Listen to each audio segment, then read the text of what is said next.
Korban mudah, sistem kebal. Analisis nasional atas fenomena penjarahan politik dan media. Fenomena korban penjarahan. Dalam beberapa tahun terakhir, publik Indonesia berkali-kali disuguhi drama besar tentang kasus hukum, dugaan korupsi, maupun aib politik yang menyeret sejumlah nama. Namun yang menarik, hanya segelintir tokoh yang benar-benar jadi korban penjarahan. Maksudnya, dijadikan bulan-bulanan media, opini publik, bahkan jadi tumbal dalam proses hukum. Nama-nama seperti Syahroni, Eko, Uya Kuya, hingga Sri Mulyani mencuat, seolah merekalah pelaku utama. Padahal di belakang layar ada banyak aktor lain yang lebih besar, lebih kuat, dan lebih berpengaruh. Fenomena ini menimbulkan pertanyaan mendasar. Kenapa hanya mereka yang dijadikan korban? Apakah mereka yang paling bersalah? Atau justru ada pola sistematis yang membuat mereka dipilih karena dianggap paling aman untuk dikorbankan? Opini ini akan mencoba membedah persoalan tersebut. Tidak hanya mengutip analisis media arus utama, tapi juga menyingkap sisi-sisi gelap yang jarang dibicarakan tentang backing politik, permainan elit, psikologi publik, momentum politik, dan sejarah panjang pola tumbal di negeri ini. Media dan politik, siapa yang dipilih untuk disorot? Dalam dunia politik modern, media bukan sekadar penyampai berita. Media adalah instrumen kekuasaan. Ia bisa mengangkat atau menjatuhkan seseorang hanya dengan framing tertentu. Ketika Syahroni atau Uya Kuya jadi headline, bukan berarti mereka yang paling bersalah, tapi mereka adalah sosok yang paling layak jual. Publik lebih cepat paham nama-nama populer dibanding pejabat teknis yang asing di telinga. Media membutuhkan figur yang gampang dikenali agar cerita hidup. Inilah yang disebut politik dramaturgi. Media memerlukan aktor utama agar narasi konflik, drama, dan penyelesaian bisa diceritakan.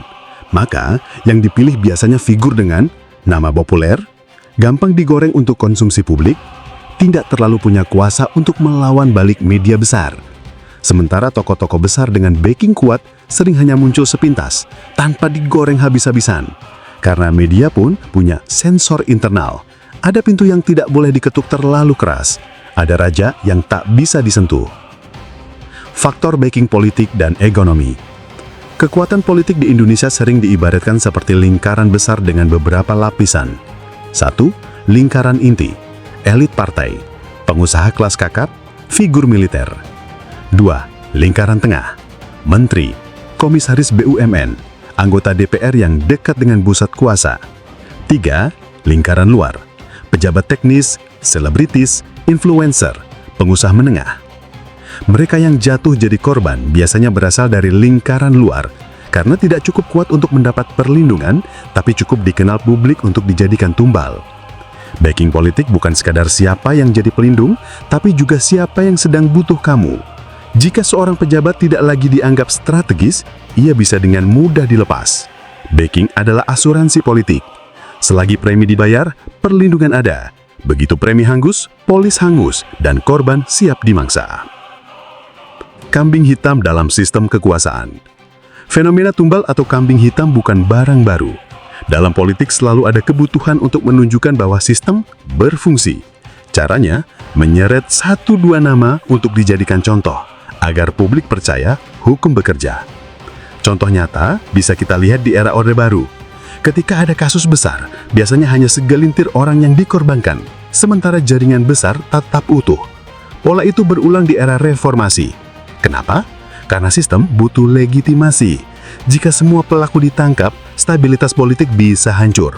Maka lebih aman untuk menjadikan beberapa nama sebagai pagar api. Publik marah diarahkan pada mereka, sementara aktor besar tetap aman di balik layar. Psikologi publik dan figur populer. Publik Indonesia punya kecenderungan unik, lebih mudah terhubung dengan nama yang populer ketimbang isu struktural yang rumit. Jika disebut Sri Mulyani, orang langsung terbayang sosok Menteri Keuangan. Jika disebut Uya Kuya, masyarakat awam langsung tahu artis, presenter, selebritis. Padahal di balik kasus ada struktur yang jauh lebih kompleks, kontrak internasional, jaringan pengusaha, lobi partai, hingga intervensi asing. Tapi itu terlalu rumit untuk dijual di headline. maka publik diarahkan ke figur yang mereka kenal. Inilah yang membuat beberapa nama jadi korban penjarahan opini publik. Mereka adalah ikon instan yang bisa dikaitkan dengan isu. Momentum politik, timing adalah segalanya. Dalam politik, waktu menentukan segalanya. Seorang pejabat bisa aman bertahun-tahun, tapi jatuh seketika hanya karena momentum politik berubah. Menjelang pemilu, isu korupsi bisa digoreng untuk menjatuhkan lawan. Saat krisis ekonomi, kasus keuangan dijadikan tumbal agar publik percaya ada yang bertanggung jawab.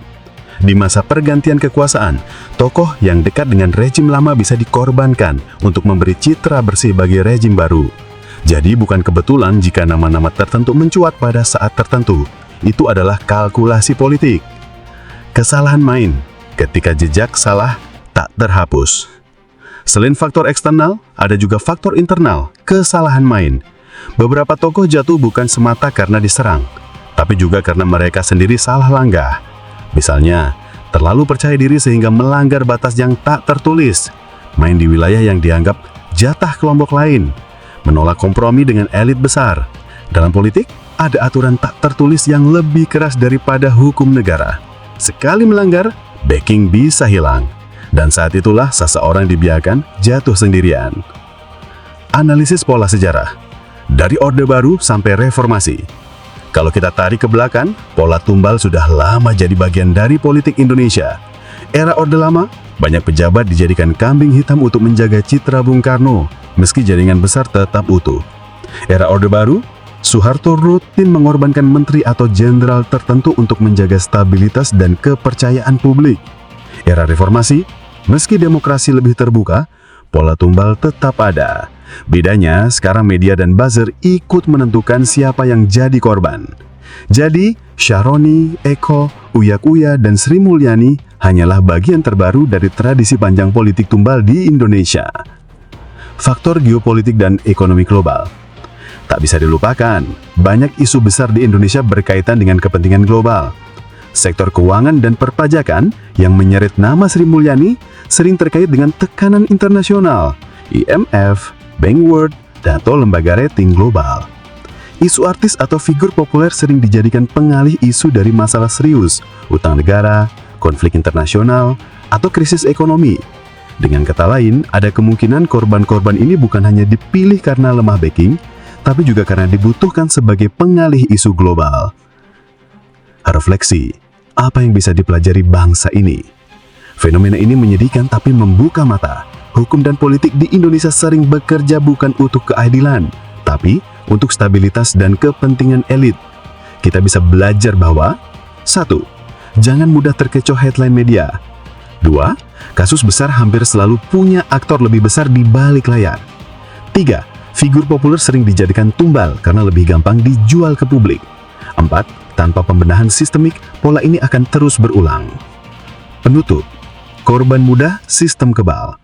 Pertanyaan awal, kenapa Syahroni, Eko, Uya Kuya, dan Sri Mulyani yang jadi korban penjarahan? Jawaban akhirnya sederhana. Karena mereka adalah korban yang paling mudah, paling aman, dan paling menguntungkan untuk dikorbankan. Backing tipis, figur publik yang dikenal, aman dijadikan kambing hitam tanpa menguncangkan elit besar. Sistem politik ini masih bekerja dengan logika tumbal.